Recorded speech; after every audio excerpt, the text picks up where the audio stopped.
Va ora in onda Zoom, il drive time in mezzo ai fatti con Antonino Danna.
Buonasera Antonino, a te la linea.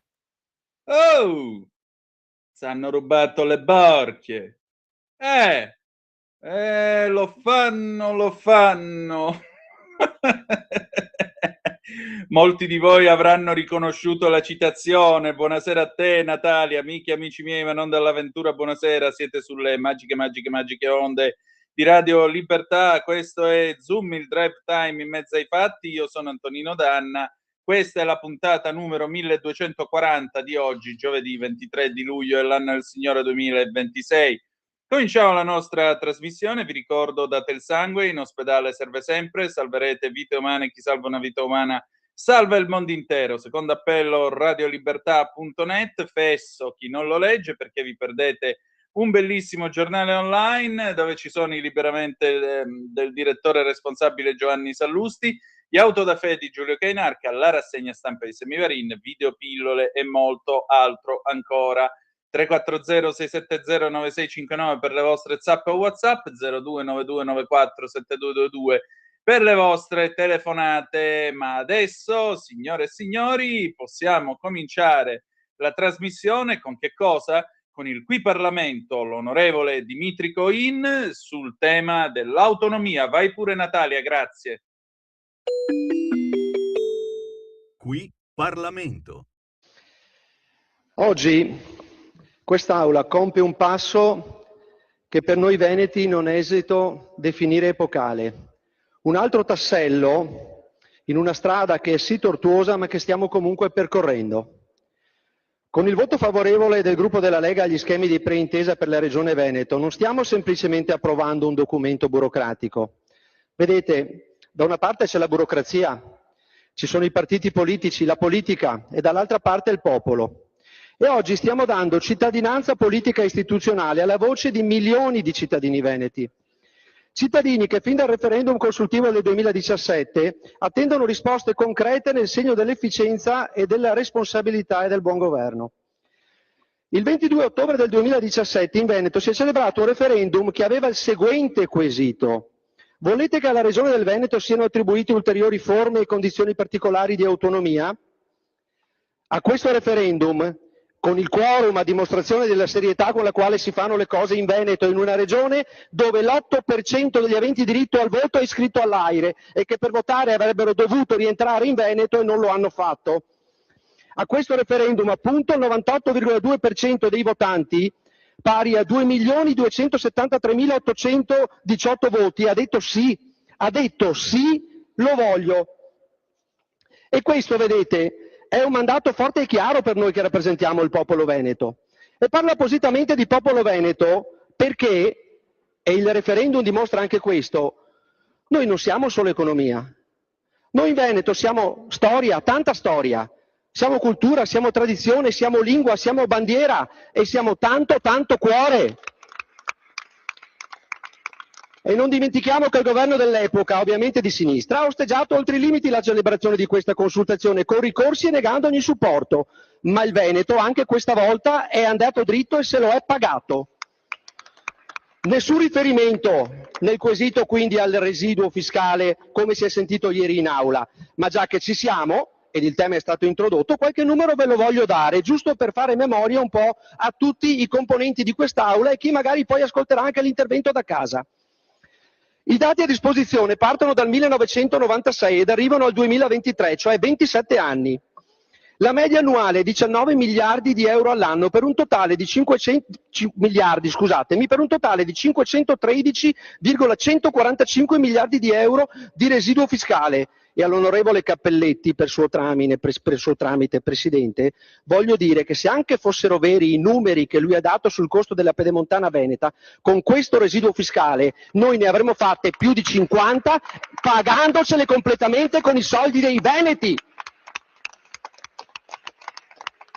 Paradossalmente, vedete, ci stiamo trovando davanti ad una parte di paese che è preoccupata a causa di una continua strumentale disinformazione politica di una riduzione di risorse. Falsa.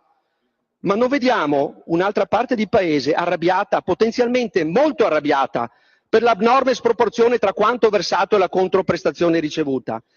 Il residuo fiscale non è quanto verso, ma quanto verso in più rispetto alla controprestazione che ricevo e quindi, come riflessione banale, mi verrebbe semplicemente da dire, e allargo, se verso più della controprestazione che ricevo, allora non sarò certo responsabile di debito pubblico?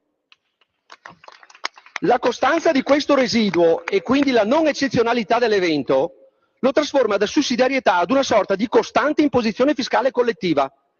E tralasciamo i numeri della Lombardia, che sono imbarazzanti per quanto impressionanti. Anzi no, se volete ve ne dico qualcuno.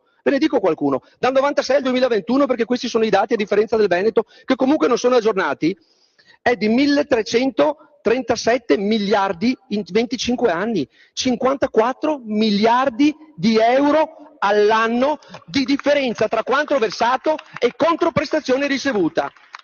L'autonomia, che quindi non ha niente a che fare con il residuo fiscale, ma se non ci venisse concessa magari ci potremmo pensare, è la forma più nobile di responsabilizzazione dell'amministrazione pubblica. Chi è capace non la teme. A dimostrazione di ciò, giusto per fare un paio di esempi banali su ultimissimi dati che riguardano l'efficienza amministrativa del Veneto. Secondo Trend Sanità, rapporto CREA sulla sanità, il monitoraggio ministeriale sui LEA del 2026, insieme alla classifica nazionale relativa alla sanità, si conferma il Veneto.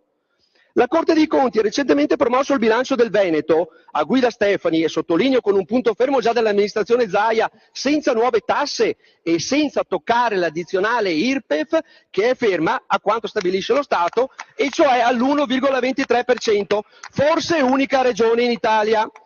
Secondo la CGA de Mestre, non certo un organismo leghista, i capoluoghi veneti, e ce ne sono anche governati dalla sinistra, i capoluoghi veneti per efficienza amministrativa superano costantemente le medie nazionali, con la mia città, Treviso, che si posiziona al primo posto tra le regioni tra le città a statuto ordinario, tra le città nelle regioni a statuto ordinario.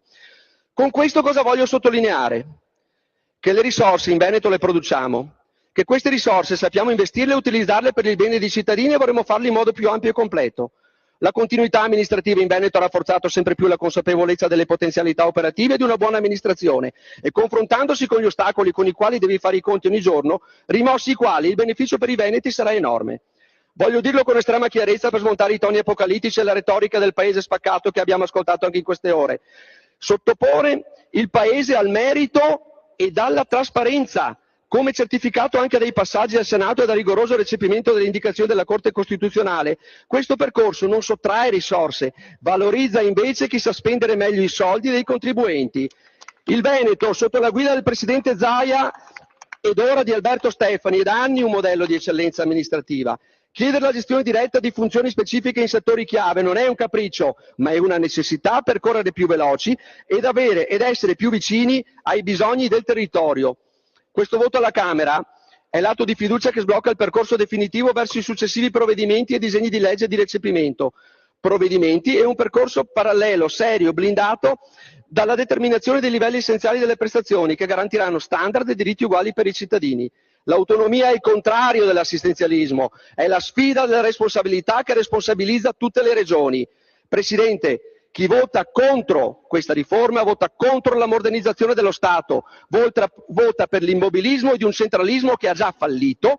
La Lega, che ha fatto dell'autonomia la sua storica battaglia di libertà, rivendica con orgoglio questo risultato.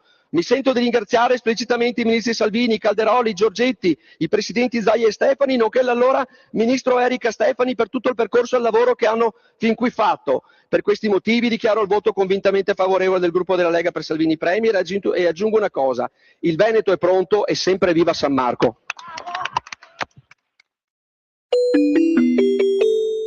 Qui Parlamento. Stai ascoltando Radio Libertà, la tua voce libera, senza filtri né censure, la tua radio.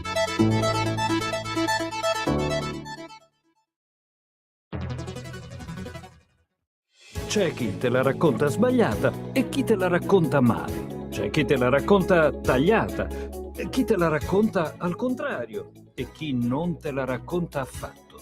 QDS te la racconta giusta. Ogni giorno la tua terra, il suo presente, le sue attese, la sua volontà di rinascita. Leggi, abbonati, scegli il Quotidiano di Sicilia. L'informazione giusta per crescere insieme.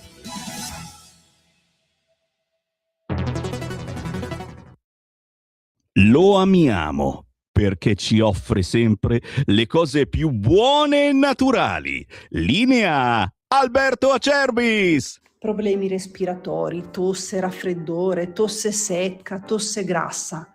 Abbiamo il prodotto che ti può aiutare. Bronco Free, la soluzione bevibile alla bava di lumaca, timo, verbena, altea, papavero e marrubio.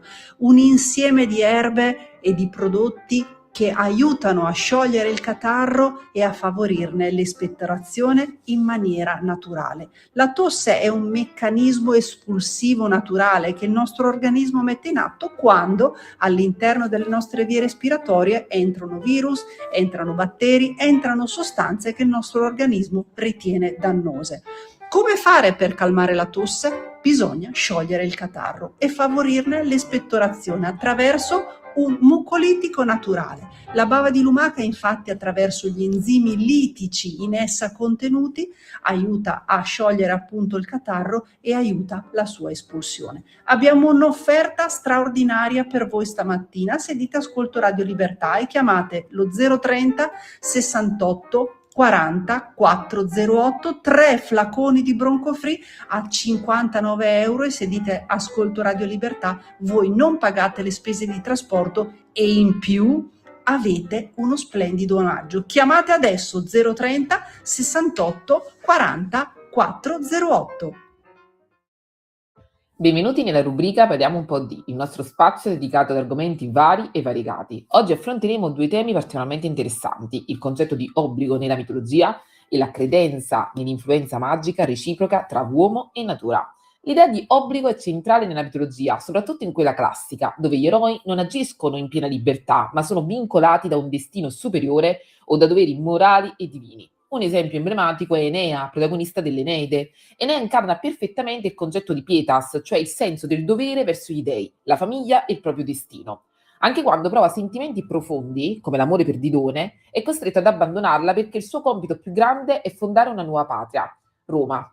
In questo senso, l'obbligo mitologico si traduce spesso in una rinuncia personale in nome di qualcosa di più grande. Certo, forse ha sbagliato i modi dell'abbandono, ma di per sé è questo il motivo, o dovrebbe essere tale. Il libero arbitrio, in questo contesto, è molto relativo. L'eroe percorre un destino in gran parte già tracciato. Questo tema ricorre anche in molte altre figure mitologiche. Gli eroi sono spesso strumenti del volere divino e il loro valore si misura proprio nella capacità di accettare e portare a termine il proprio compito, anche quando è doloroso o incomprensibile. Nella mitologia pagana il tu devi è più forte di qualsiasi tu puoi, anzi è il tu devi che porta al potere. Non esiste il farlo perché voglio, ma voglio perché devo farlo. Nel cristianesimo, invece, il concetto di obbligo assume una dimensione più interiore e morale. Non si tratta più di un destino imposto dagli dei, ma di una scelta consapevole di seguire la volontà di Dio. L'obbligo cristiano fondamentale è quello dell'amore, amare Dio sopra ogni cosa. È proprio questo amore a guidare il credente verso il bene. In questa prospettiva il cristianesimo apre pienamente al libero arbitrio. L'obbligo non è un'imposizione, ma una responsabilità che il fedele sceglie liberamente per adesione al disegno in cui crede.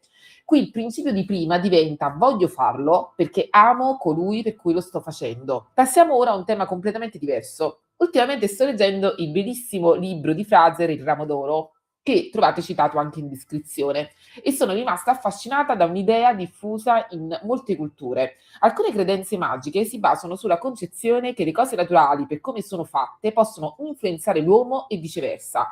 Si tratta cioè della credenza secondo cui esiste un legame invisibile tra i fenomeni naturali e le azioni umane. L'autore fa l'esempio dei Galedari, che credono che mangiare un frutto caduto a terra possa portare a inciampare più facilmente, mentre consumare qualcosa che è stato dimenticato renderebbe smemorati. In Sudan ha notato invece che si ritiene che costruire una casa con il legno di un albero spinoso renda la vita della famiglia piena di difficoltà e sofferenze, naturalmente la famiglia che vi abita. In questi casi si parlerebbe di un'influenza omeopatica tra uomo e natura. Queste pratiche si basano su un principio semplice ma potente: il simile produce il simile. Se qualcosa accade in un contesto, può essere riprodotto o influenzato attraverso un'azione simbolica. Così l'uomo antico cercava di entrare in relazione con la natura, non dominandola scientificamente, ma dialogando con essa attraverso riti, credenze e gesti carichi di significato. In fondo, sia l'obbligo mitologico sia la reciprocità dell'influenza magica raccontano qualcosa di profondamente umano: il bisogno di dare ordine al mondo. Da una parte accettare un destino e trovare il proprio posto, dall'altra tentare di influenzare ciò che appare incontrollabile e ingestibile. Due modi diversi ma profondamente connessi di affrontare il rapporto tra uomo, destino e natura. A te la linea, Antonino. Grazie Natalia, grazie alla nostra Gabriella Ronza con la sua bellissima rubrica Parliamo un po' di... Giovedì prossimo sarà l'ultima puntata, la ringrazio molto per aver camminato insieme a noi in questi anni e adesso, signore e signori, abbiamo al telefono per il faccia a faccia di questa sera la collega Francesca Musacchio che ci ha raggiunti telefonicamente. Ciao Francesca, ben trovata. Ciao, buonasera a tutti, grazie dell'invito. Grazie a te del tuo tempo e della tua cortesia. Allora, Francesca Musacchio, lo sapete, è una coraggiosa e valorosa collega de Il Tempo e si sta occupando, la sua specialità è occuparsi di terrorismo, ma in particolare si sta occupando di questa vicenda che definire vergognosa è fargli solo un complimento e la settimana scorsa abbiamo parlato di questo modulo per schedare i sionisti, cioè per schedare gli ebrei che vengono in vacanza in Italia, è una cosa che fa vomitare. E adesso diciamo che siccome la mamma dei cretini è sempre incinta, adesso siamo arrivati al livello superiore, si è sbloccato un altro livello, come nei videogiochi, solo che questi non fanno divertire. Titolo de Il Tempo di stamattina: deriva vergognosa, Minculpop propalla alla Sapienza. I docenti del Comitato per la Palestina in una lettera pretendono che i candidati rettore boicottino Israele. Cioè, non l'ho capito io, se uno invece non vuole esprimersi sul tema, non gli interessa boicottare Israele o addirittura Dio ce ne scampi e liberi è a favore dell'esistenza di Israele, che fa? Non si può presentare alle elezioni come rettore, non si può candidare alla guida dell'Università La Sapienza? all'anima del libero confronto e civile dibattito. E questa è democrazia, no? Questa è democrazia. Libertà di pensarla come loro. Ecco, è terribile perché siamo veramente... Io ripeto quello che ci siamo detti l'altro giorno al telefono, in questa un'altra conversazione sul tuo spazio. E allora io continuo ad avere la sensazione, ma posso sbagliare, che questi episodi riportino indietro nel tempo ad un periodo terribile della storia mondiale, non solo italiana, europea, mondiale, perché queste cose, queste segnalazioni, queste lettere, queste, non so neanche come definire, queste prese di posizione, volendo essere estremamente cauti, mi ricordano un periodo bruttissimo, mi ricordano un personaggio che non so se è ancora nella memoria di un certo Hitler, non so se... Sì, ne ho sentito parlare. Esatto, sì, che aveva messo in piedi una struttura molto efficiente dal suo punto di vista per sterminare gli ebrei, e si iniziava con le delazioni, con le lettere, con il distanziamento, eccetera, eccetera. Mi pare che le cose vanno in quel senso. Tra l'altro, attenzione, da una parte, della società che si definisce antifascista, che combatte il fascismo qualora in questa nostra epoca possa essere identificato nella forma che io non ho capito qual è, ma insomma, per questo tutti antifascisti, però applicano nel loro quotidiano rispetto alla questione di Israele, Gaza, la stessa linea applicata dai nazisti e poi dai fascisti. Ma, non è differente da quando Mussolini chiese ai professori il giuramento di fedeltà al fascismo, no. se no non potevano insegnare. Cioè qui se tu non giuri fedeltà alla distruzione di Israele, non puoi candidarti al rettore della Sapienza. Ma chi cazzo è che l'ha deciso? Scusa l'espressione, chi è che si permette di arrogarsi un diritto simile? Ci sono questi professori che hanno firmato questa lettera, tutti i nomi, e questi hanno deciso che chi deve candidarsi non è votabile colui il quale non ha fatto questa specie di giuramento, di presa di posizione contro Israele, che è qualcosa di terribile, il pensiero unico, la discriminazione razziale, mettici tutto dentro, ed è terribile. E tutto questo, la cosa più terribile di questo aspetto è che pochi quotidiani, pochi media riportano questa notizia. Oggi posso sbagliare, ma ho controllato un po' e il tempo è libero. Tutto il resto mi pare che, eppure non era una notizia riservata mia o del collega di Libero, perché voglio, comunicare che questa notizia è uscita ieri pomeriggio, più o meno verso quest'ora, forse anche un po' prima, intanto con un comunicato ufficiale del 7 ottobre, l'associazione 7 ottobre, che denunciava questa cosa, battuta dalle agenzie, quindi voglio dire, anche le agenzie più grandi hanno battuto questo comunicato, e quindi la notizia, quindi non era una notizia riservata, arrivata solo a noi, a me, al collega di Libero, perché tutti gli altri sono stati esclusi, ma proprio per niente. Quindi l'ho vista io, l'ha vista il collega di Libero, così come tutti gli altri giornalisti. Quindi mi viene difficile immaginare che non è stata trattata. Più che altro viene da pensare e da chiedermi soprattutto perché queste notizie vengono continuamente censurate dai grandi media, da quelli che si autodefiniscono, si autoproclamano grandi media, e noi che siamo più piccoli a livello di numeri, proviamo a raccontare anche queste cose, come è passata totalmente inosservata, nonostante anche questa fosse la notizia battuta delle agenzie nei giorni scorsi, che l'ONU, in un momento di lucidità, non chiedermi che cosa è accaduto, ma è accaduto, quindi prendiamo per miracoli buono. succedono, sai. A volte succedono, sì, fa un comunicato per dire che Hamas a Gaza intralcia la distribuzione con le armi, con l'ONU le chiama autorità di fatto, tradotto Hamas, intralciano la distribuzione degli aiuti umanitari con le varie milizie armate, eccetera, eccetera. L'ONU lo dice, l'ONU non. Ci ha impiegato un po' l'ONU, però ci è arrivata anche l'ONU.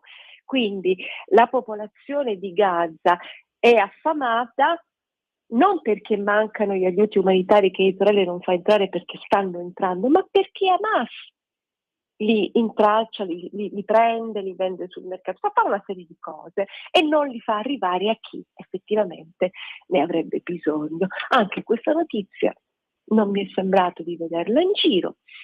Io ieri, mi pare ieri, nel mio piccolo con il direttore, insomma, proviamo a divulgare nel nostro piccolo queste notizie che però non trovano spazio da nessun'altra parte, perché invece la narrazione dominante deve essere necessariamente un'altra. E quindi anche la notizia di questi professori della Sapienza che decidono di chiedere ai candidati rettori di fare questo atto di fede contro Israele a favore di Gaza, dove Hamas continua a spadroneggiare, questa è una roba normale, è tutto normale, va bene, come la mappatura sionista, no? Anche lì abbiamo visto insomma balbetti, imbarazzi, versioni un po' così stravolte della vicenda, sì, però voglio dire, mi ricorda un passato tragico, veramente tragico, al netto della posizione che ognuno legittimamente può avere a favore di Israele, a favore di Hamas sarebbe grave, a favore dei palestinesi. Per carità, ogni posizione è legittima. Detto questo, non è legittimo, non è corretto, non è moralmente accettabile la lista di proscrizione, non è accettabile le liste di discriminazione, non è accettabile il metodo nazista, perché questo è un metodo nazista. Allora, secondo me bisogna chiamare le cose con il loro nome, questo è il metodo nazista. Dopodiché, ripeto, ognuno può decidere legittimamente di essere dalla parte dei palestinesi, dalla parte degli israeliani, questo fa parte del pensiero personale e per carità di Dio, però le derive poi diventano autoritarie. Ecco appunto, io visto che la notizia non ha avuto giusto risalto, ne approfitto perché siamo una radio che copre tutto il territorio di questo paese e allora diamo giusto risalto perché è giusto che si sappia. Pensate, la lettera è opera del Comitato Sapienza per la Palestina. E in questa missiva, signore e signori, i docenti chiedono ai candidati alla guida dell'Ateneo impegni programmatici limpidi, vincolanti contro le collaborazioni con istituzioni, università e centri di ricerca israeliani. Cioè, la prossima volta in cui un centro di ricerca israeliano, che generalmente loro sono molto all'avanguardia in questo, e non solo in questo, metterà a punto una nuova cura sperimentale che magari in Italia potrebbe essere interessante studiare assieme, la Sapienza dovrebbe avere un rettore così capra da dire no, non ci vado, non ci voglio collaborare con questi qui semplicemente perché sono israeliani. Faccio presente che questo atteggiamento, a parte il fatto che è un atteggiamento che sputa in faccia alla cultura, perché la cultura non dovrebbe avere muri, la cultura non dovrebbe avere distinguo, specialmente con chi è più bravo di te, perché loro hanno centri all'avanguardia che brevettano, che trovano nuovi principi, sviluppano nuove medicine e così via. Noi altri non vinciamo un Nobel da decenni. L'ultimo che ha vinto il Nobel in una materia scientifica è stato il professor Parisi una decina d'anni fa, il quale tra l'altro si era segnalato sempre all'Università della Sapienza perché era tra i firmatari della lettera con cui un gruppo di docenti non volle Benedetto XVI all'Ateneo Capitolino, e questo dice molto. Ma detto ciò, quel noto gruppo di fascisti che è l'Associazione 7 Ottobre, perché sono tutti fascisti proprio perché sono sionisti, perché ormai essere sionisti vuol dire essere fascisti e fare le peggio cose. Il capo di questo pericolosissimo gruppo di fascisti, che è, diciamolo pure, va detto, sputtaniamo tutti, il capo è Stefano Parisi, ovviamente stiamo amaramente scherzando. L'Associazione 7 Ottobre è un'associazione di gente per bene che giustamente dà voce alle vittime del 7 ottobre. Ecco, per l'Associazione 7 Ottobre forse solo il fascista Minkul Pop avrebbe usato tanto, e denuncia il tentativo di piegare la libertà accademica a una linea ideologica. I professori Propal della Sapienza, con una lettera piena di falsità storiche e menzogne sul conflitto in Medio Oriente, e meno male che sono professori universitari, senza mai citare le vittime civili iraniane, i cristiani trucidati in Africa per mano della Jihad, e soprattutto senza citare l'orrore del 7 ottobre, vogliono che i candidati rettori aderiscano alla propaganda di Hamas, con buona pace della libertà accademica, della ricerca della verità nel metodo scientifico, del rispetto delle opinioni diverse, afferma appunto il presidente dell'Associazione 7 ottobre, che dichiaro pubblicamente essere un galantuomo, Stefano Parisi. Ora, Francesca, ecco, io resto esterrefatto perché vedi, questa è la stessa logica di quel comune nella provincia di Firenze che aveva deciso questa primavera di non vendere più le medicine della Teva. La Teva è un'azienda israeliana che fa le medicine. Tra queste medicine sappiate che ci sono anche antitumorali, se proprio lo volete sapere, ci sono prodotti che servono per fare le chemioterapie, per salvare vite umane, per curare vite umane. Ecco, si è deciso che le farmacie comunali non avrebbero distribuito più prodotti né della Teva né di aziende israeliane. Dopodiché viene fuori che molto probabilmente la Teva, che peraltro ha uno stabilimento qui in Italia, paga le tasse qui in Italia, dà lavoro a degli italiani, vedete quant'è geniale fare il boicottaggio, ha detto, vabbè, però nel momento in cui la produzione cala perché c'è il boicottaggio in atto, noi non abbiamo altra scelta che cominciare a chiudere stabilimenti. E qui, scusate, non è molto fine, ma è un'espressione molto icastica del Sud Italia, ma molto chiara. Si comprende come questi Propal siano coloro i quali prendono la vacca per gli attributi maschili. E il che dimostra anche la loro intelligenza, dal momento che la mucca, come si sa, non ha attributi maschili. Però loro credono che ce li abbia e quindi questo è il risultato, si fanno danno da soli. Una genialità veramente straordinaria. Ora, Francesca, però qui mi pare che stiamo derivando troppo, cioè l'imam che va a pregare all'Università di Torino, i Propal che fanno propaganda pro-Israele nelle università di questo paese. Ma quando è che cerchiamo di svelenire questo clima e soprattutto cerchiamo di rimettere le cose un po' come sono? Perché qua addirittura fare professione pubblica di antisemitismo per poter essere votabili alle elezioni da rettore. Ma che piega sta prendendo l'università italiana, più che altro la sedicente cultura italiana? Cultura che, ribadisco, non vince un cacchio di niente a livello internazionale da almeno un decennio, se parliamo della scienza, e per tutto il resto meglio che non ci penso. Ma guarda, il problema è molto ampio, soprattutto all'interno delle università, dove tra l'altro la presenza della, come dire, chiamiamola cultura islamica, mettiamola così tra molte virgolette, è molto più presente di quello che immaginiamo. Ti basti sapere che così, notizia che mi è arrivata anche ieri mentre facevo il pezzo su questa cosa orribile della Sapienza, la Fratellanza Musulmana ha costituito delle associazioni che sono operative in molti atenei, adesso si sono, diciamo, allargate nel nord Italia, tra Brescia, Milano, Pavia, Bergamo, eccetera, e quindi stiamo parlando della Fratellanza Musulmana e non di un'associazione di suore. No, gente che vuole l'annientamento esatto. dell'Occidente.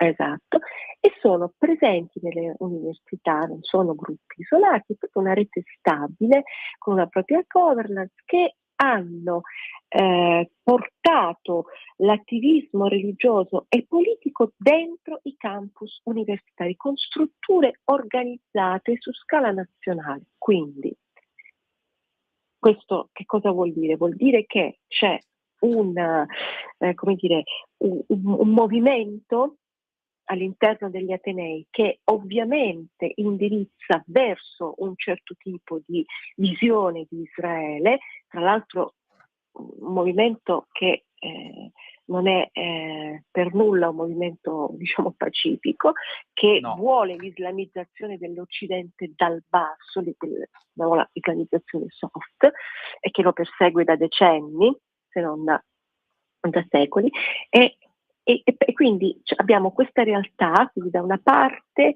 questo tipo di infiltrazione che peraltro non è soltanto nelle università ma è in tutti i settori della società, e dall'altra questi propal che sono la direttissima emanazione di questo tipo di infiltrazioni che fanno questo tipo di attività, e quindi il boicottaggio di Israele, le lettere ai rettori, la mappatura sinistra, eccetera, eccetera, eccetera.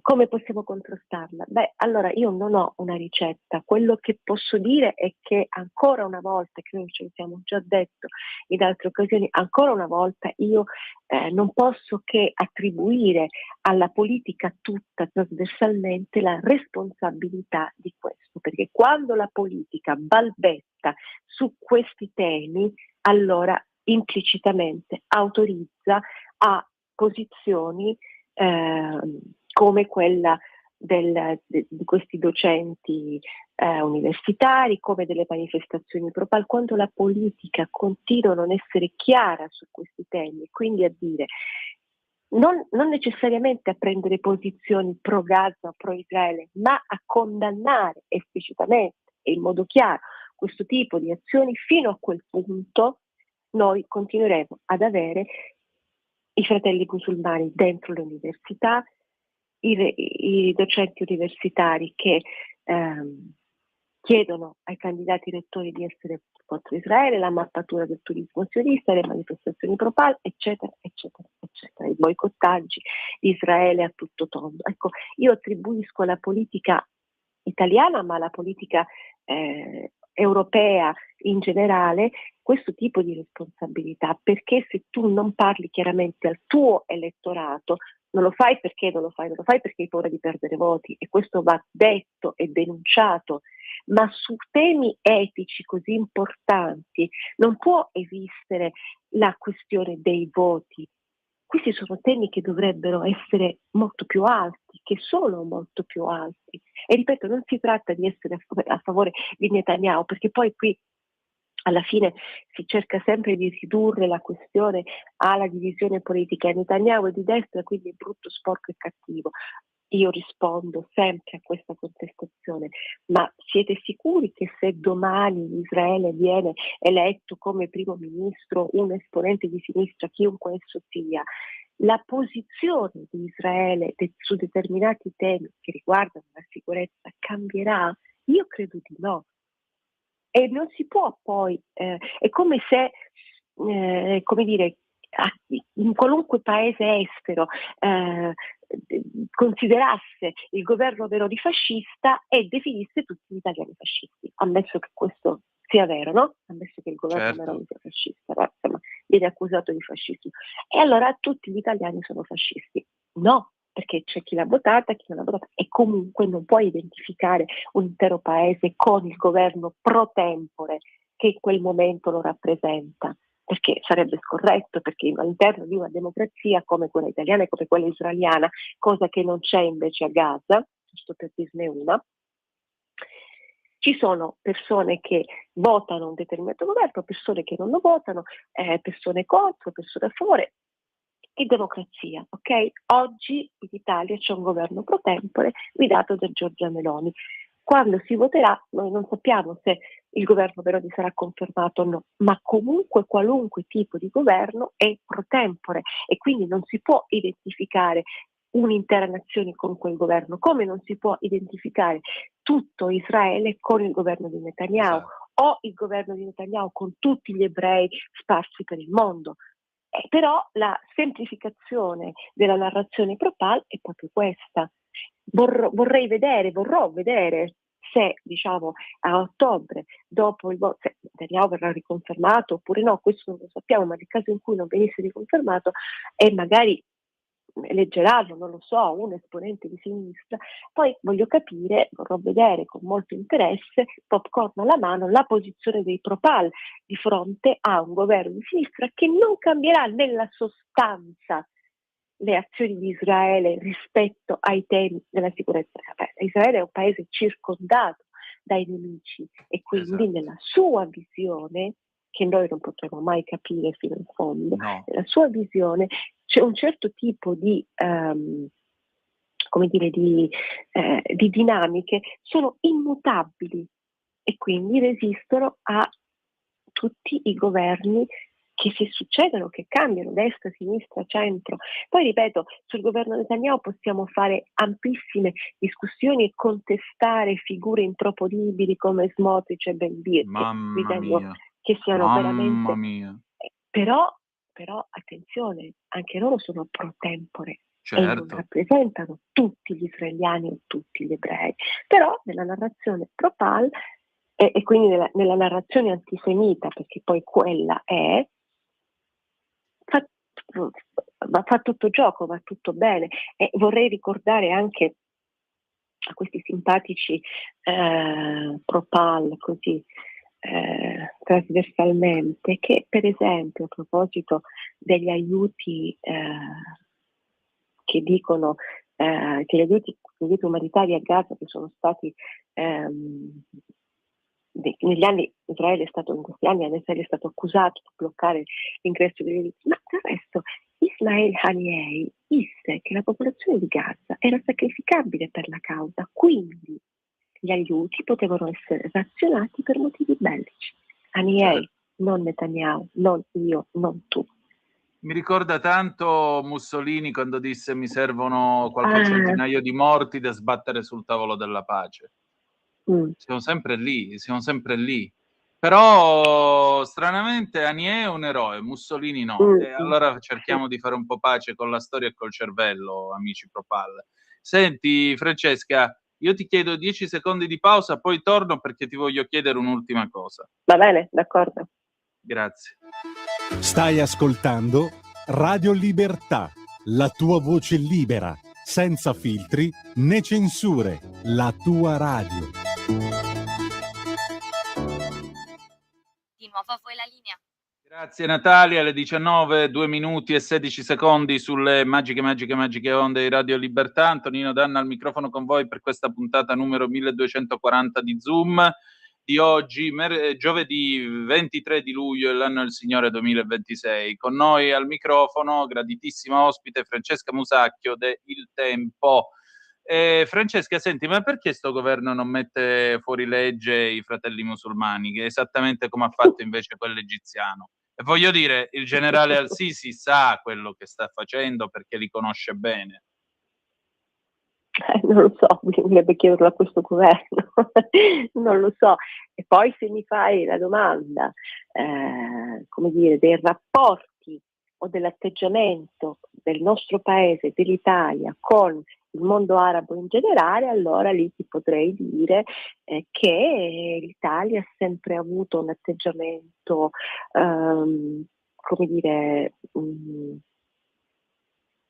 accondiscendente. È sempre stata filo-araba l'Italia, ha sempre avuto una politica filo-araba, questo è poco ma sicuro. Moro Andreotti e Bettino Craxi questo facevano. Esatto, quindi questo filo-arabismo che negli anni come un filo rosso ha attraversato tutta la storia degli ultimi decenni in Italia, questo filoarabismo continua a vivere e continua a essere presente e da un punto di vista ideologico e da un punto di vista diciamo affaristico, mettiamola così, non soltanto diciamo di affari di Stato, ma di affari anche non di Stato, quindi di economia legata ad aziende che lavorano con i paesi arabi, che quindi non vogliono avere problemi, un po' come con la Cina, no? E allora questo filo arabismo, come un filo rosso che passa da governo a governo, qualunque colore, qualunque ideologia politica, continua a esistere, quindi noi rimaniamo sempre così in questa specie di bolla sospesi, un piede qua e uno là, senza riuscire ad avere una linea chiara su determinati argomenti. E la linea chiara non è, come dicevo prima, essere pro Israele o contro i palestinesi, contro Gaza, è semplicemente fare una distinzione fra ciò che è terrorismo e ciò che non lo è. È molto semplice, non è complicato. Quindi io rimango sempre perplessa davanti a quei balbettini, a quelle mezze frasi, anche un po' così fastidiose, quelle non prese di posizione, quell'immagine politica di un paese che con qualunque tipo di governo continua a cercare di mantenere così il piede in due scarpe senza essere sbilanciato né da una parte né dall'altra, sacrificando la morale di un intero paese, perché questa è la realtà. E io definisco questa politica amorale e uso l'alfa privativo non a caso, perché immorale vorrebbe dire, come dire, avere una morale e poi in qualche modo tradirla. Amorale indica proprio l'assenza totale di morale. Non averla, che è molto peggio. E quindi la politica in generale del nostro paese, non solo questa di questo governo, ma in generale, è amorale, è sempre stata amorale e non è mai riuscita a fare una distinzione fra ciò che è terrorismo e ciò che non è. Israele, con tutti i suoi limiti, i suoi difetti, le sue problematiche, è una democrazia in un contesto, in un'area geografica dove la democrazia non è di casa. Israele è molto più vicino all'Occidente che, benché si trovi fisicamente in Medio Oriente, è molto più occidentale che medio orientale, eppure non viene riconosciuto dall'Occidente così come dovrebbe, perché si tende a confondere, secondo me non è neanche una confusione.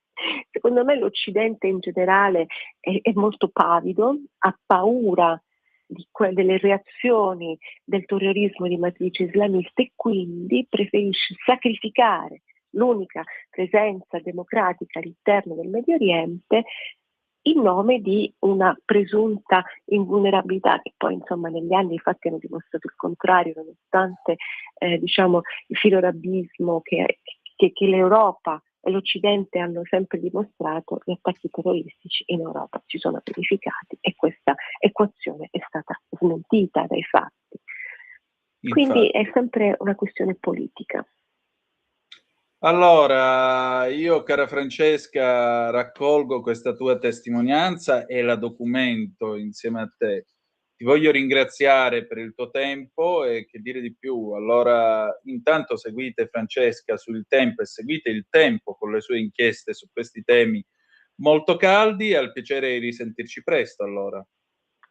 Certamente, un piacere mio. Grazie ancora e buona serata a tutti. Grazie a te, cara. E adesso ci sentiamo Biagio Antonacci, Non vivo più senza te, del 2012. Stai ascoltando Radio Libertà. La tua voce libera, senza filtri né censura. La tua radio.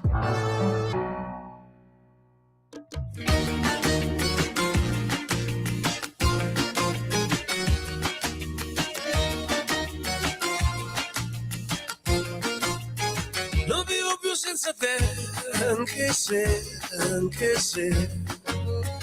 con la vacanza in Salento prendo tempo dentro me.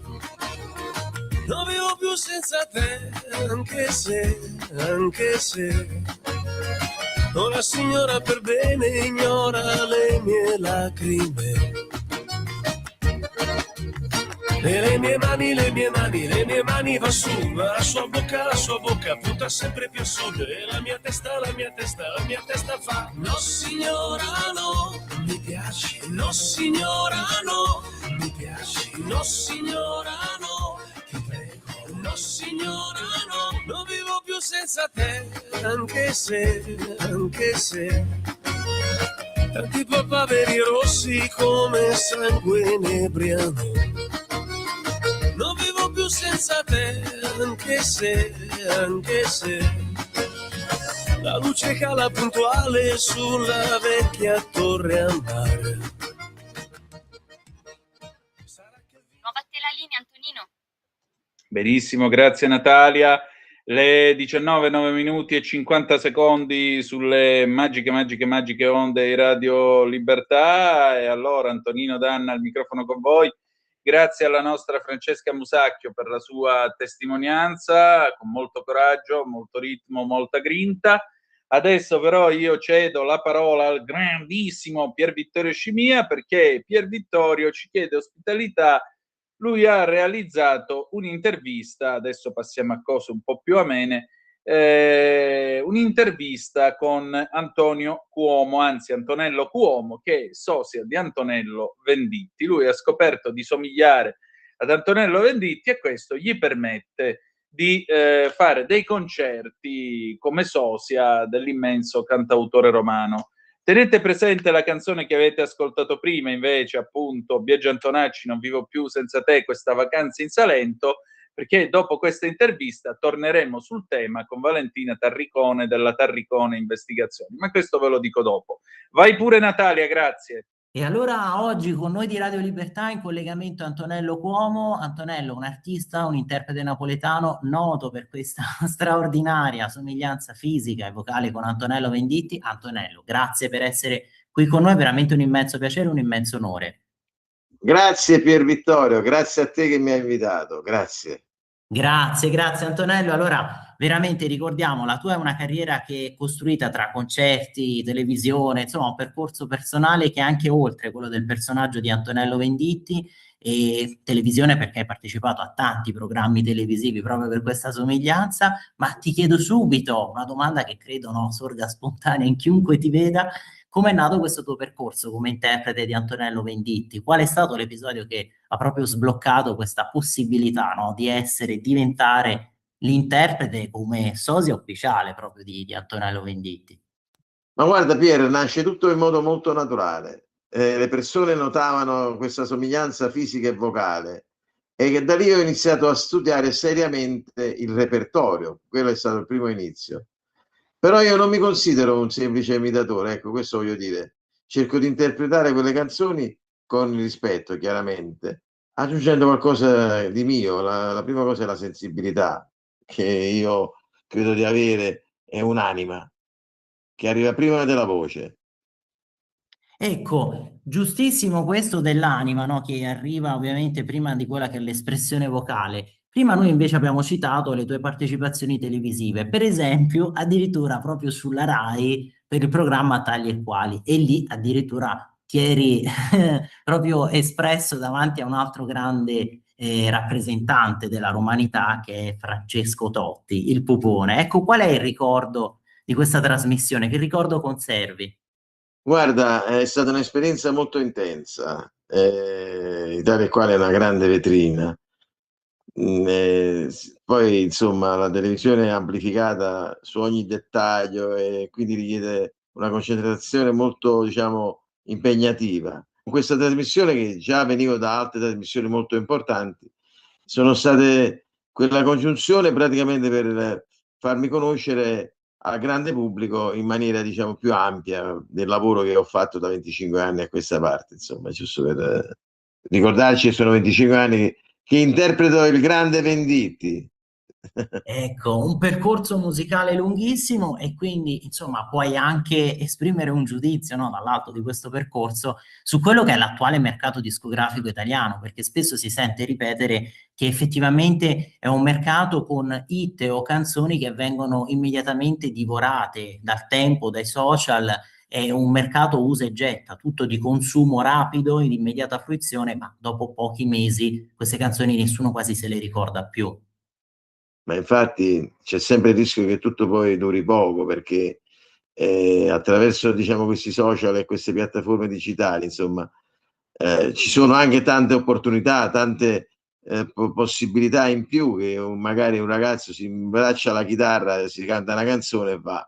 Però comunque che le canzoni autentiche credo che abbiano una forza nel resistere, nel restare in piedi per secoli. Questa è la differenza che passa oggi tra la canzone che viene consumata attraverso i social e le canzoni che si facevano una volta. Tutto qui. Eh sì, quelle canzoni che appunto sono immortali, dei grandi classici che rimangono come pietre miliari, che poi tutti cantano, no? Anche le generazioni più giovani, per esempio, che conoscono a memoria nei karaoke. Ma invece, tornando a un tema sempre di attualità, però musicale, ecco, ti chiedo, ma visto che insomma è sorta questa querela, per esempio, tra Mick Jagger e The Boss, Bruce Springsteen, e Mick Jagger ha detto, ma insomma, guarda che la musica deve intrattenere, non può venire la gente ai tuoi concerti per sentire dei predicozzi morali o politici, oppure lo scontro tra De Gregori e Morgan, perché De Gregori aveva detto non voglio essere più quello, l'artista che si impegna, che si schiera su temi politici, e Morgan ha detto no, fai male, sbagli, non puoi essere indifferente. Quindi ti chiedo, ma un artista deve schierarsi su questi temi politici e sociali? Ma guarda, ti È rispondo giusto che subito, lo faccia?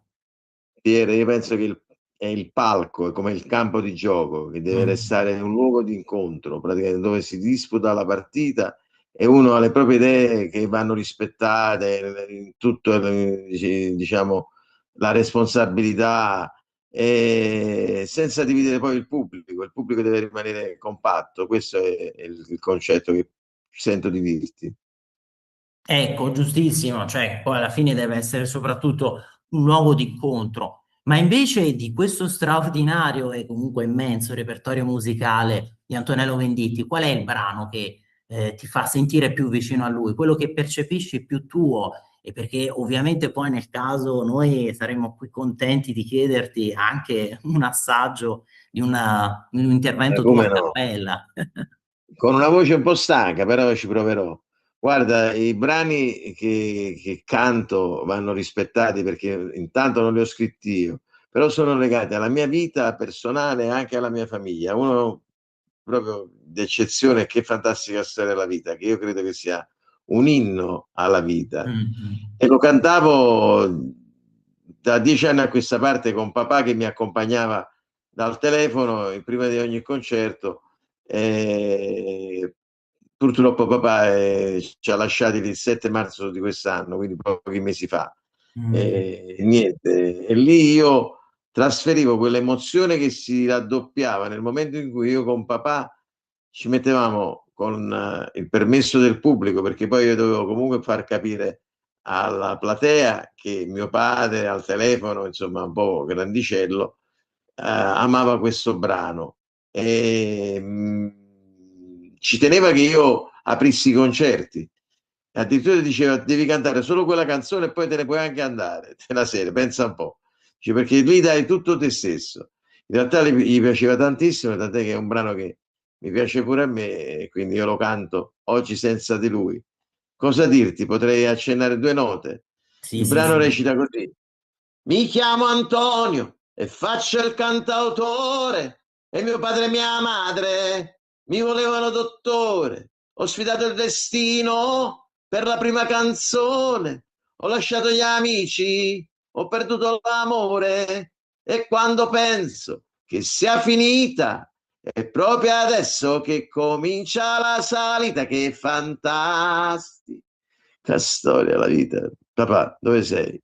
E adesso mi Guarda, ti sono faccio emozionato. veramente l'applauso e qua ci vorrebbe la standing ovation di tutto lo stadio olimpico perché No, veramente mi sono emozionato perché quando la canto penso, immagino che papà me la cantava lui dal telefono, hai capito Piero? È una cosa che Vabbè, scusate, bellissimo. ascoltatori all'ascolto No, anzi, ti di ringraziamo Radio perché questo Libertà. è veramente molto molto bello, molto intenso, anche perché insomma poi le canzoni di Antonello Venditti ruotano proprio attorno a questo tema dell'amore che sa trasfigurare anche le difficoltà della vita, proprio con, come hai detto te, con questa canzone per esempio che appunto è un vero e proprio inno alla vita. Ma ti chiedo adesso quali sono i tuoi prossimi progetti? C'è qualcosa su cui stai lavorando nello specifico? Forse anche altri programmi televisivi, vero? Allora, io continuerò con i concerti dedicati a Venditti, però voglio raccontare un po' di me stesso, insomma, quindi un percorso personale che stiamo lavorando per un progetto televisivo di un programma, ti dico il titolo, si intitola Come ti chiami? Ti chiami? Con il punto interrogativo. E questo è un progetto televisivo multimediale e teatrale che porteremo in giro dal 2027, dal 1° marzo del 2027. Questa è una cosa che adesso non te ne parlo proprio nei dettagli, però è una cosa che stiamo lavorando. Io, anzi, ti voglio ricordare e salutare Katia Rubi, che è una delle ideatrici di questo progetto, che tu hai conosciuto, anzi è lei che ci ha fatte poi conoscere. Esatto, che salutiamo e ringraziamo perché proprio grazie a lei, no, che è stato possibile poi anche tenere questa intervista. Ma adesso ti rivolgo l'ultima domanda su qualcosa che, se vogliamo, è ancora più personale, perché ti chiedo proprio quanto poi è significativo mostrare al pubblico un Antonello Cuomo che esiste al di là di questa somiglianza fisica con Antonello Venditti, perché c'è un Antonello Cuomo con una sua arte che non è semplicemente poi l'interpretazione di Antonello Venditti. Allora, ti rispondo con il cuore, con l'anima. Sì, Allora, io penso che Venditti rimarrà per sempre inimitabile, perché lui rappresenta per me una parte fondamentale del mio percorso di vita, perché sono 25 anni che lo interpreto e cantando le sue canzoni. Io poi, naturalmente, dal palco, io noto le persone che comunque partecipano di 2 o 3 generazioni, fino ad arrivare a Notte prima degli esami, che è un brano che ormai si canta in tutti gli istituti d'Europa, non d'Italia. E quindi io credo che dietro questa somiglianza c'è poi un artista che insomma ha una propria storia, c'ha una famiglia e c'ha tanti progetti che comunque possono avere diciamo un continuo personale che mi lega alla mia famiglia, ai miei amori, ai miei pianti, alle mie sofferenze. Quindi parlare anche un po' di me, perché è facile parlare di un'alta marea, o ci vorrebbe un amico, o che tesoro che sei, ogni volta, amici mai, insomma dai, diciamo la verità, sono canzoni del popolo, queste non sono canzoni di Venditti che adesso appartengono al popolo. Io avrei da dire qualcosa anche a un popolo che mi segue da 25 anni, che vuole affacciarsi al mio linguaggio musicale, con il permesso di Antonello che mi ha dato, attraverso questa sua somiglianza, attraverso il suo mood, io che dico il mood, il groove che ha creato queste perle di saggezza, di amore, di contestazione, di tante problematiche, di storia vera. Un artista che si è creato dietro quell'immagine sua, perché io non l'ho sfruttata, mi sono soltanto ispirato e la penna ha cominciato a scrivere di mio cose che vale la pena poi ascoltarle. Sono un po' emozionato perché tutto questo è un momento particolare, perché lo dedico a mio padre che, come tu sai, ho già detto, è partito per il lungo viaggio il 7 marzo scorso. Quindi io questa chiacchierata la dedico a mio padre, Gennaro.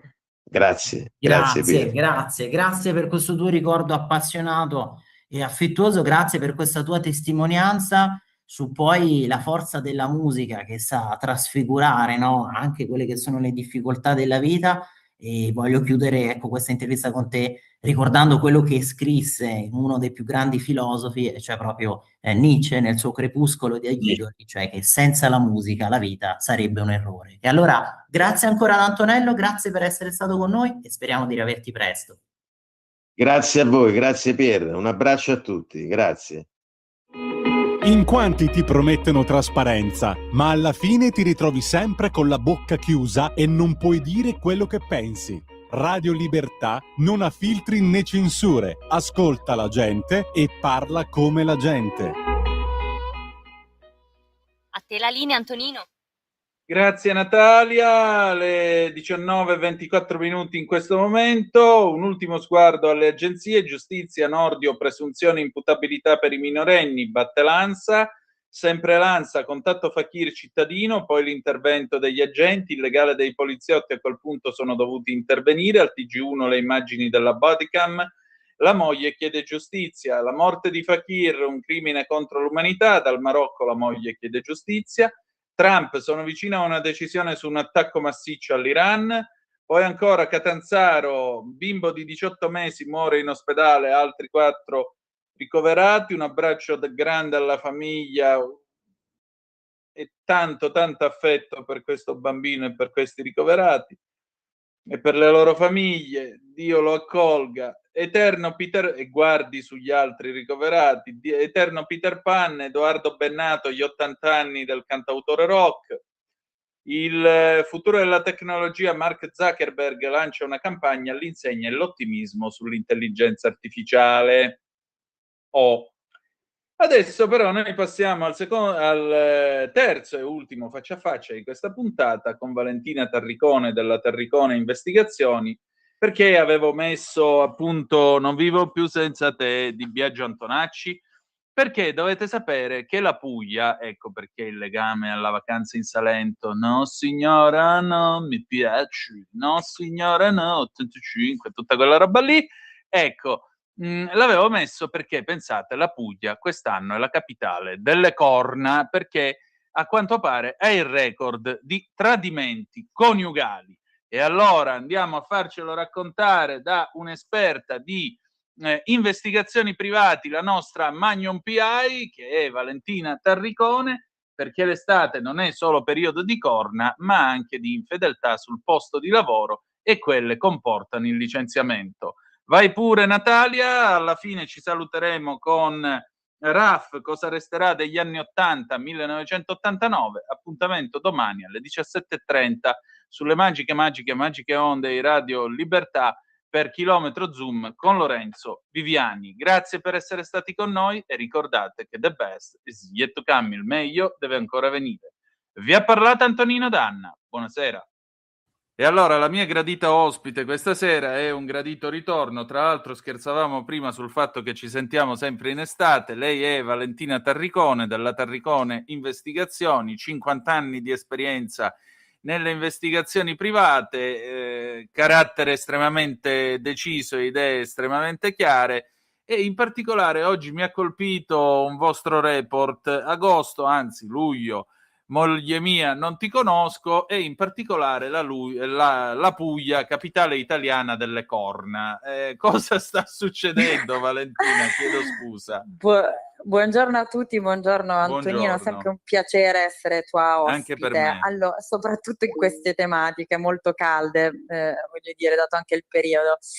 Allora, la Puglia mi inorgoglisce perché ovviamente, vedi, ha questi primati che mi fanno sorridere, ma mi fa molto piacere, che io non posso far altro che confermare, avendo noi appunto una sede dell'agenzia a Bari, quindi in Puglia e una a Milano. Sì, la Puglia non è i primi anni che, diciamo, ricopre questi posti in classifica.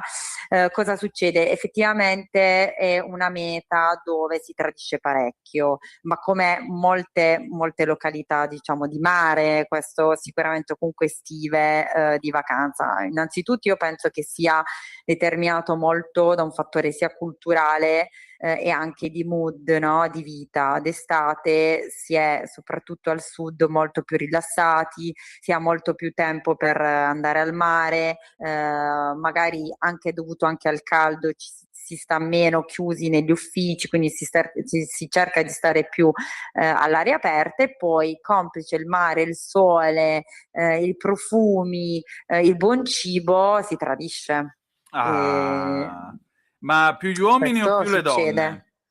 Allora, questa è una domanda veramente che molto spesso mi lascia un po' perplessa, perché ti devo dire, non riesco a darti, è vero che ci sono dei momenti dove tradiscono più le donne rispetto agli uomini, però ti posso dire la mia risposta sulla base delle richieste che posso avere io, no? Statisticamente presso la mia agenzia ti posso dire che sono più le donne che vengono da noi in questo periodo per verificare i mariti, un po' complice anche il fatto che molto spesso le donne, essendo in alcuni casi anche mamme, i bimbi sono a scuola, sono a casa da scuola, e quindi magari si occupa un po' più di accudire i bambini e sono via, e magari i mariti si trattengono più in città e quindi vanno al mare soltanto il weekend, quindi sono un po' più liberi. Questo sicuramente è un elemento, è inutile negarlo, è un elemento. Ecco, diciamo così, e poi quando voi intervenite, mi racconti uno dei tradimenti più assurdi che vi è capitato di sgamare? Guarda, Immagino voi ultimamente userete le microspie, che ne so, no, ora guarda. non vi venga a chiedere la ricetta, ci mancherebbe, però... No, allora, sicuramente in questo periodo abbiamo bisogno che i nostri ragazzi, le nostre ragazze, tu sai che noi lavoriamo con tantissime donne investigatrici, siano pronte, abbiano superato la prova costume, ma non in termini di, diciamo, di bellezza, ma in termini di fisicità e di resistenza, perché molte attività vengono fatte sulle spiagge. Quindi noi ci troviamo a dover riprendere situazioni di tradimento sotto l'ombrellone, quindi noi accediamo ai lidi piuttosto che agli alberghi, piuttosto che quindi alle spiagge, ai bar sulla spiaggia, ai ristoranti, molto spesso in costume. E dobbiamo riprendere, quindi lì c'è anche molta difficoltà, puoi capire, nell'utilizzo dell'attrezzatura, no? Perché hai delle telecamere, hai delle macchine fotografiche, hai delle microcamere, essendo in costume, perché ovviamente non è che ti puoi palesare su una spiaggia con tutto vestito, cioè daresti subito nell'occhio.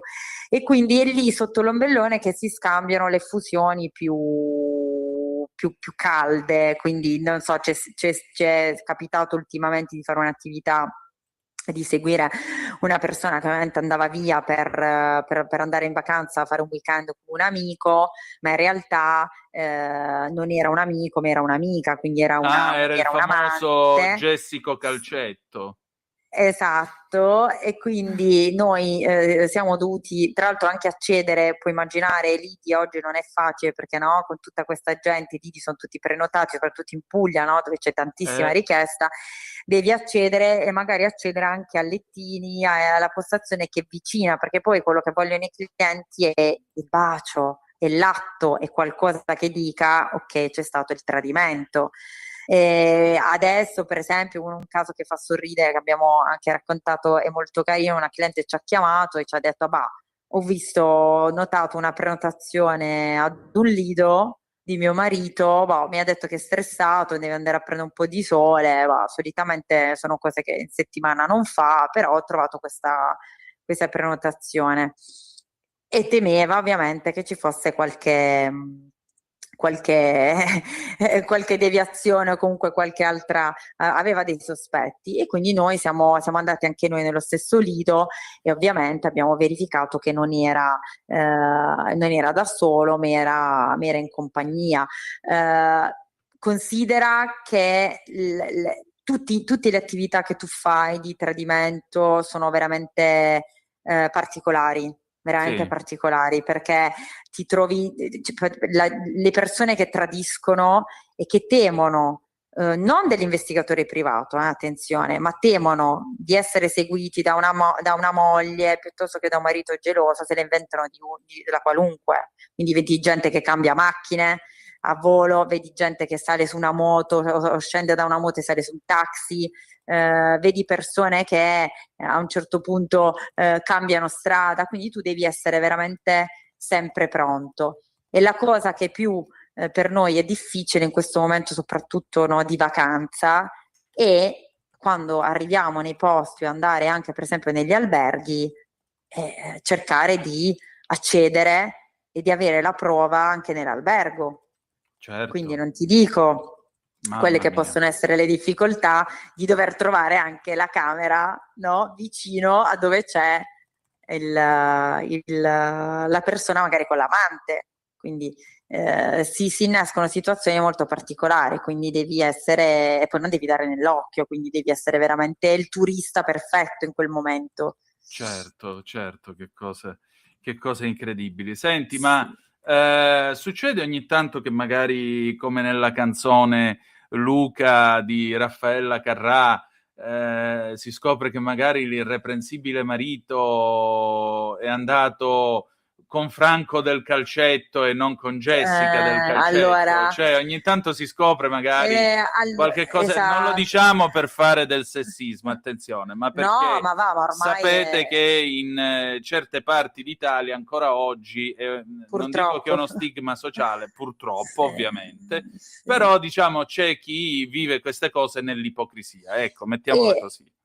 Hai centrato il punto molto spesso, perché molto spesso avviene in Puglia, perché la Puglia è un territorio da questo punto di vista assolutamente libero. Tu sai che nel Salento ci sono tantissime spiagge anche gay friendly ed c'è un turismo molto c'è un'offerta di questa tipologia di turismo veramente ampia, DJ, serate anche locali, anche gay friendly, e capita molto spesso che persone che vengono magari da altri posti dove non vogliono essere, cioè non si sa, non hanno fatto ancora outing, vengono a passare le vacanze col proprio compagno da noi in Puglia.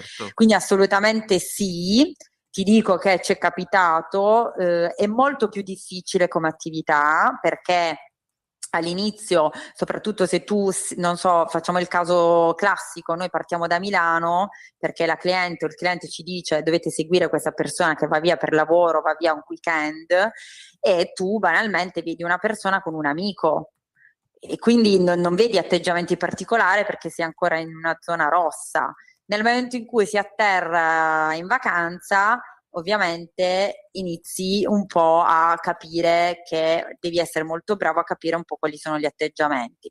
Dopodiché, se devi seguirli e monitorarli ovviamente in spiaggia, devi capire se viene presa la camera insieme, e quindi lì, che non è ovviamente un indicatore, devi avere comunque, però poi ci sono determinati atteggiamenti che durante la serata, le cene, il bagno al mare, inequivocabilmente ti dicono che quella è una coppia. E tra l'altro molto spesso capisci anche che non è una coppia recente, ma è una coppia consolidata. Ci è capitato per esempio di vedere comunque una coppia andare all'Ikea e poi andare all'appartamento che avevano affittato insieme, e questa persona era sposato con una donna. Quindi ti devo dire che la parte difficile è quando comunichi al cliente che tuo marito, tua moglie ti ha tradito con una donna piuttosto che un uomo, una persona dello stesso sesso, perché lì mi viene detto avrei preferito un tradimento piuttosto che scoprire una persona diversa. Quindi lì è molto d'impatto quando fai una comunicazione del genere. Però sì, capita tantissime, anzi veramente spesso capita, assolutamente sì. Mamma mia. Senti, ma generalmente poi come finisce? Ci sono perdoni palesi, ci sono confessioni, ammissioni? Ma Oppure guarda, io negare sempre, qualcosa No, resterà? ne parlavo proprio stamattina che abbiamo fatto la riunione di team con tutti gli agenti per parlare un po' delle attività ultime che abbiamo fatto, dei clienti. Allora ti dico che molto spesso non si vuole accettare, cioè si vuole perdonare. Sì, c'è proprio una lotta interna, il cliente, io lo vedo, ha una lotta interna sul fatto che dice vabbè, ma magari era una cosa di una volta, cioè si tende, soprattutto chi ha dei matrimoni alle spalle con dei figli di lunga durata, si tende a perdonare. E si cerca di trovare, no, anche davanti a un bacio, che è evidente, si cerca di trovare, oppure a due persone che non vanno in un motel, si cerca di trovare la giustificazione, no? Magari è una riunione, no? Quindi io sorrido, ma sono situazioni molto, molto serie. Quindi si tende a cercare di perdonare. Dall'altra parte ti dico che c'è, sì, la cosa è negare sempre, assolutamente. A negare anche l'evidenza. Niente Sì, di sì, meno. negare, cioè sì, è sempre negare, anche quando viene poi mostrato, perché noi sai abbiamo anche i video, lì è negare, o comunque si riesce sempre a trovare una scusa, tranne ovviamente quando c'è proprio l'eclatante, lì c'è poco da dire, insomma. Certo. Senti, ma a parte questo, l'estate è anche periodo di furti. Ecco, te ne dico una. Ero Sì. alla fermata del bus stamattina con mia moglie, Sì. abbiamo portato la Vespa a sistemare i freni e l'ho lasciata in officina. E c'era una signora che raccontava, per esempio, a questi ragazzini, credo fosse la madre o la zia, diceva sì, perché c'è questo mio vicino che l'altra notte è stato svegliato, è un signore anziano, i ladri gli hanno detto senta, noi non le mettiamo le mani addosso se lei non si agita, per cui se sta tranquillo noi facciamo quello che siamo venuti a fare, dopodiché ce ne andiamo, la lasciamo in pace. E allora il vecchietto gli ha detto vabbè, per questo e questo, si è alzato e gli ha aperto la cassaforte e gli ha dato direttamente gli ori. Ecco, ora, senza arrivare a questo che mi sembra veramente un racconto degno di Pirandello, però d'estate vi succede anche di fare investigazioni su questo? Vi succede comunque di fare sorveglianza per Allora, quanto riguarda queste realtà? Sì, ora ti dico che io sono appena rientrata da una località estiva molto nota che è Forte dei Marmi. Tra l'altro in questi giorni ci sono anche delle notizie appunto di rapine, di furti proprio in quella località, dove ovviamente puoi immaginare c'è una serie di turisti dai russi, americani, emirati, dove ti dico che spopola praticamente, c'è un servizio di security, di vigilanza importantissimo, proprio perché ci sono tantissime rapine, quindi qui anche succede a Milano, quindi ci richiedono proprio anche un servizio di sicurezza, tantissime anche, ovviamente avrei sentito baby gang che rubano, anche un servizio di sicurezza e prevenzione proprio per i furti all'interno dei negozi, quindi dai supermercati ai negozi di abbigliamento, per esempio. Mamma mia, veramente. E diciamo così, chi è che nei negozi di abbigliamento, chi è che ruba di solito? Perché molto spesso qualcuno pensa alla bravata del ragazzino, oppure? No, allora io ti dico un caso che ho seguito, alcuni casi che ho seguito, tantissime persone, ma anche nei negozi di alimentari, sono anche degli insospettabili, quindi anche persone che sono anche conosciute all'interno dei negozi, no? Che vanno sono clienti abituali. Ti posso dire che è stato verificato dalle telecamere, perché io poi ho visionato i video e tutto quanto, sono persone insospettabili, anche persone molto distinte che rubano, e quindi andiamo da persone che hanno proprio cleptomani, quindi che hanno una malattia, hanno una patologia, a persone che lo fanno per abitudine.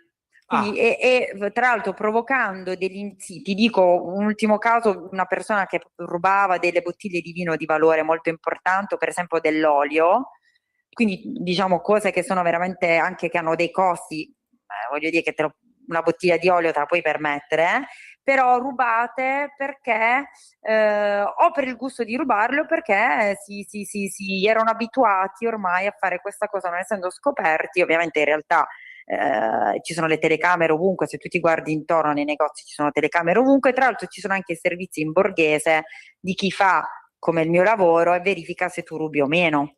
Quindi persone anche insospettabili, quindi non solo delinquenti abituali o bravate, ma anche persone insospettabili che lo fanno puntualmente, perché sanno, no, di essere insospettabili, quindi di essere conosciuti all'interno del negozio e si muovono con tranquillità. Niente meno, niente Sì, meno. sì. Mamma mia, è incredibile, è proprio l'estate che secondo me fa saltare qualche Ah beh, sono tutti in cortocircuito, secondo me. Sì. E senti, per quanto riguarda invece le aziende in piena estate, l'estate è anche periodo, immagino, di spionaggio industriale e di dipendenti infedeli. Esatto, tantissimi. Cosa si scambia in questo periodo? Ah, guarda, allora tantissime le malattie per le ferie, perché non tutti hanno le ferie che maturate, vogliono andare comunque in vacanza, sono stanchi, vanno a fare il weekend al mare, il giorno dopo trovano traffico e a lavorare non ci vogliono andare.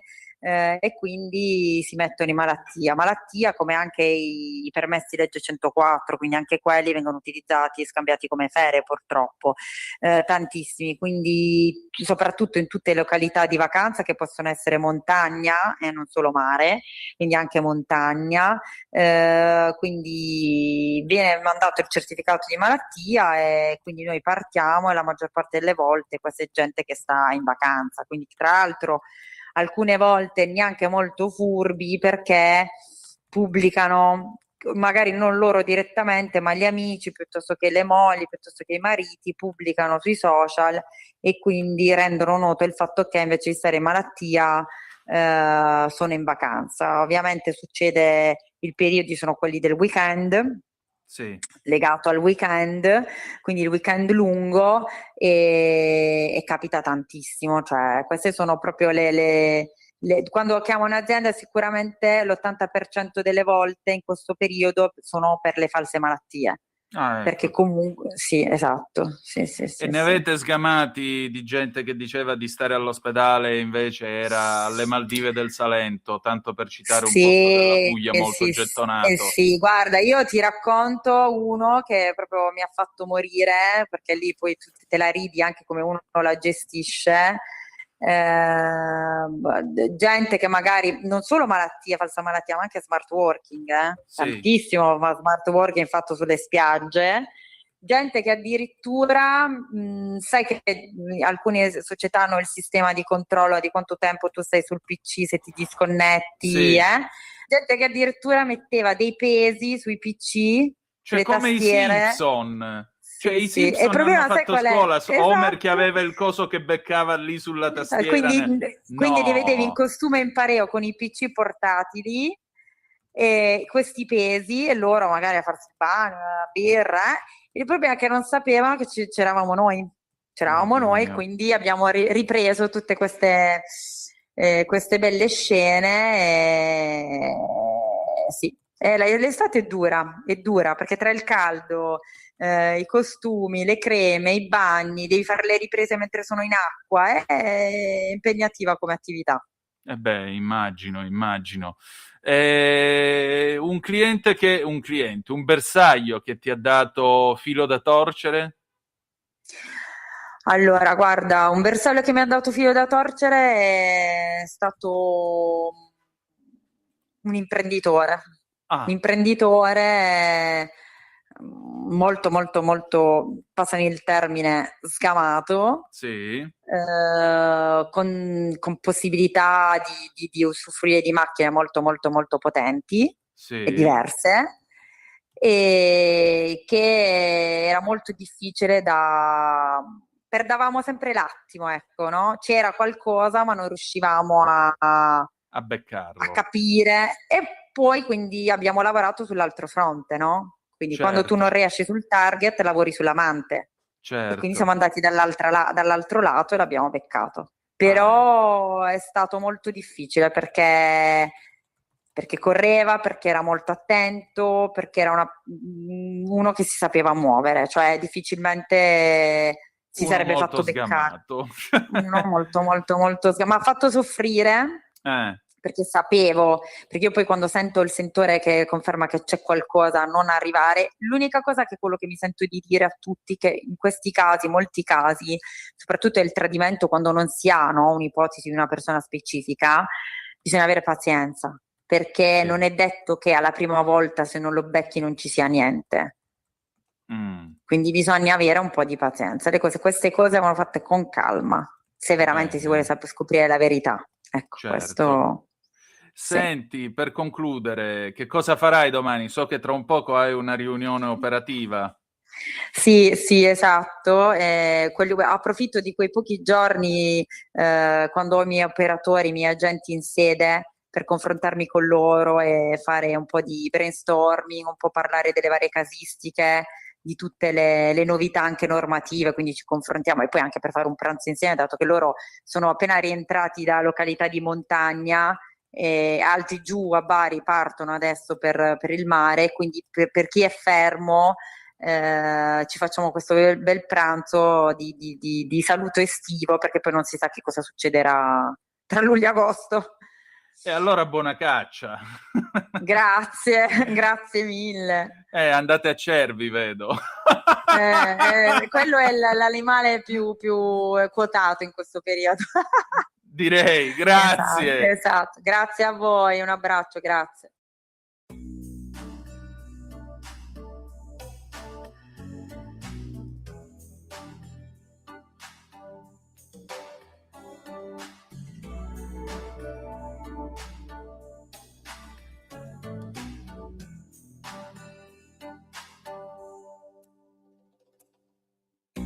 Anni come giorni sono volati via, brevi fotogrammi o treni in galleria, è un effetto serra che scioglie la felicità delle nostre voglie, dei nostri jeans. Che cosa resterà di questi anni maledetti dentro gli occhi tuoi, anni bucati e distratti, noi vittime di noi. Ora però ci costa il non amarsi più, è un dolore nascosto giù nell'anima. Cosa resterà di questi anni '80 afferrati e già scivolati via? Cosa resterà nella radio canta una verità dentro una bugia? Anni ballando Reagan, Gorbaciov, danza la fame nel mondo, un tragico rondo.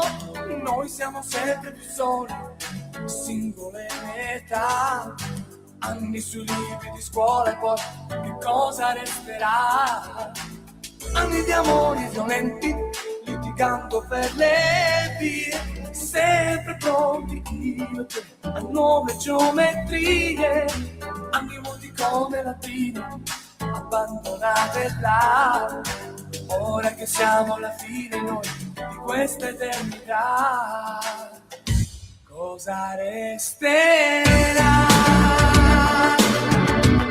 di questi anni '80?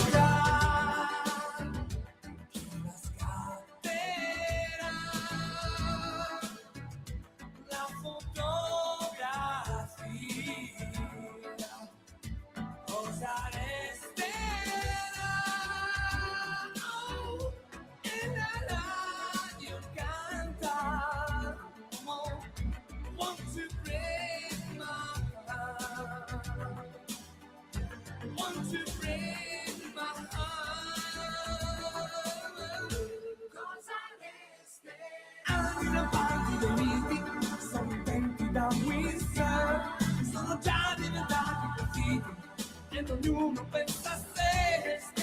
Forse domani a quest'ora non sarò esistito mai, e sentimenti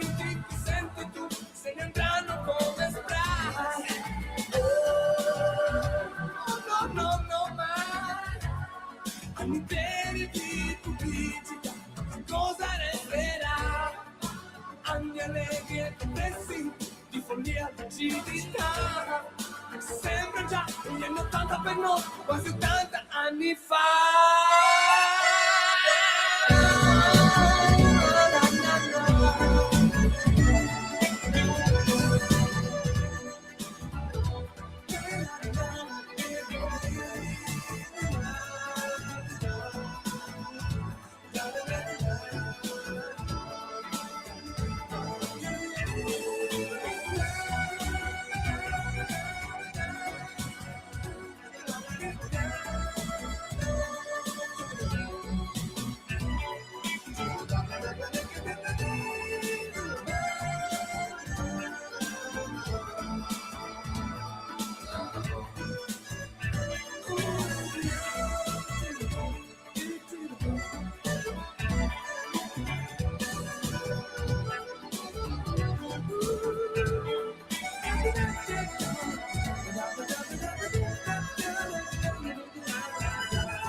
Avete ascoltato Zoom, il drive time in mezzo ai fatti.